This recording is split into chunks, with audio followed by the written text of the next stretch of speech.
કહેવાતો એવો તહેવાર નવરાત્રી વડોદરાના અલગ અલગ વિસ્તારના ગ્રાઉન્ડ ઉપર નવરાત્રી ઉજવાય છે। મારી દીકરી મારા આંગણે સારા ફાઉન્ડેશન દ્વારા ગરબા છેલ્લા કેટલાક વર્ષોથી નવરાત્રી પર્વનું આયોજન કરે છે। અલગ અલગ વિસ્તારમાંથી ગરબાનો આનંદ મેળવવા લોકો સનફાર્મા રોડ પર આવેલા મહારાજા 4 રસ્તા પાસે સારા ફાઉન્ડેશન દ્વારા ગરબા ગ્રાઉન્ડનું ભૂમિપૂજનનું આયોજન થયું। ભૂમિપૂજનના મુખ્ય અને અનિલસિંહ ચૌહાણ સારા ફાઉન્ડેશનના પ્રેસિડેન્ટ અને મિતેશભાઈ વાઘેલા વાઇસ પ્રેસિડેન્ટ અન્ય સારા ફાઉન્ડેશનના પરિવારજનો અને મિત્ર મંડળ ઉપસ્થિત રહ્યા। માતાજીની આરતી કરવામાં આવી હતી। ખૂબ વિશાળ નવરાત્રીનું આયોજન કરવા માટે જઈ રહ્યા છે। સારા ફાઉન્ડેશન દ્વારા ગરબાની શરૂઆત થવા જઈ રહી છે ત્યારે ભગવાનના આશીર્વાદ સાથે ગ્રાઉન્ડનું ભૂમિપૂજન પણ કરવામાં આવ્યું હતું। રિપોર્ટર રાહુલ રાજપૂત, વાન ન્યૂઝ, વડોદરા। ગરબા ગ્રાઉન્ડનું ભૂમિપૂજન કરવામાં આવ્યું છે કે સન ફાર્મા રોડ સ્થિત સારા ફાઉન્ડેશન દ્વારા આ વખતે પણ 2024માં રંગે ચંગે નવરાત્રિનો ઉત્સવ મનાવવા જઈ રહ્યા છે અને આપ જોઈ શકો છો કે અમારા વિસ્તારના તમામ રહીશો કેટલા ઉત્સુકતાથી આજે બધા એકઠા થયા છે। આજે અમે ખાતમુહૂર્ત કર્યું છે ને 10 વર્ષથી જેમ આ વર્ષે પણ આપણે એક વિચાર લઈને આવ્યા છે કે આપ જાણો છો અત્યારે જે મહિલાઓ પર જે અત્યાચાર થઈ રહ્યા છે, જે રેપની કેસ હમણાં જે આપણે બંગાળમાં બની અને વિવિધ જગ્યા પર આ રીતે બહેનોને પ્રતાડિત કરવામાં આવી રહી છે, તો એમને સશક્ત નારી સશક્ત રાષ્ટ્ર એક એ સ્લોગન સાથે અમે આ ગરબા કરવા જઈ રહ્યા છે, જેમાં એક રજિસ્ટ્રેશન કાઉન્ટર કરીશું, જેમાં અમારા વિસ્તારની જેટલી બહેનોને સેલ્ફ ડિફેન્સની જે ટેકનિક શીખવી હશે તો અમે એ લોકોને નિઃશુલ્ક આખી ટ્રેનિંગ કરીને પ્રશિક્ષિત કરીશું।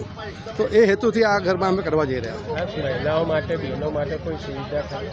બહેનો માટે દર વર્ષની જેમ આ વખતે બી અમે સિક્યુરિટીથી સેફટીથી લઈને એમના હેલ્થ, અહીંયા મેડિકલ ટીમ, અહીંયા એમ્બ્યુલન્સની સેવા, અહીંયા સી ટીમ ને બધી જ રીતે એ લોકોને કોઈ તકલીફ ના પડે ને અમારા સ્વયંસેવકો તો છે જ સારા ફાઉન્ડેશનના।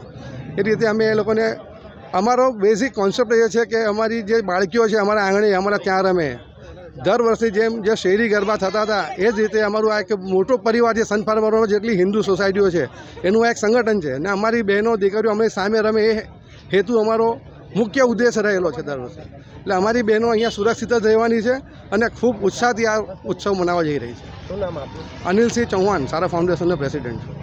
ભૂમિપૂજન કરવામાં આવ્યું છે કે આજે આપણે ભૂમિપૂજન કર્યું છે સારા ફાઉન્ડેશન નવરાત્રિ મહોત્સવનું। છેલ્લા 7 વર્ષથી આપણે આ જગ્યા ઉપર નવરાત્રિનું આયોજન કરતા આવ્યા છે કે આ નવરાત્રિનો મેઇન પ્રયોજન એ છે કે મારી દીકરી મારી બહેન મારા આંગણે, એટલે આજુબાજુની 140 સોસાયટીઓનું એસોસિએશન મળીને આ ગરબા કરતું આવ્યું છે। અને આ વખતની અમારી ગરબાનો થીમ છે કે સશક્ત નારી સશક્ત રાષ્ટ્ર। એટલે જો આપણા દેશની નારી સુરક્ષિત અને સશક્ત હશે તો આપણું રાષ્ટ્ર સુરક્ષિત અને સશક્ત જ થશે। એ થીમ સાથે આપણે સારા ફાઉન્ડેશન નવરાત્રિ મહોત્સવ કરવા જઈ રહ્યા છે। અહીંયા કોઈ મહિલા માટે બહેનો માટે સુવિધા? મહિલાઓ અને બહેનો માટે આ વખતે સારા ફાઉન્ડેશને એક વિશેષ આયોજન કર્યું છે કે જે મહિલાઓ અને બહેનોનું સેલ્ફ ડિફેન્સ વધે એના માટે આપણે મફત કહેતા કે નિઃશુલ્ક એમને જુડો અને કરાટે ક્લાસીસ આપણે આપણા સારા ફાઉન્ડેશન તરફથી પ્રોવાઈડ કરવામાં આવશે કે જેથી આપણા ભારત દેશની અંદર જે અમુક કુબનાવો બને છે મહિલાઓ સાથે એવા બનાવો ન બને અને આપણું રાષ્ટ્ર સશક્ત મહિલાઓ સાથે સશક્ત રાષ્ટ્ર બને એ આપણી આ વખતની થીમ છે। Myself doctor Kamalkumar Desai. Subscribe now and press the bell icon.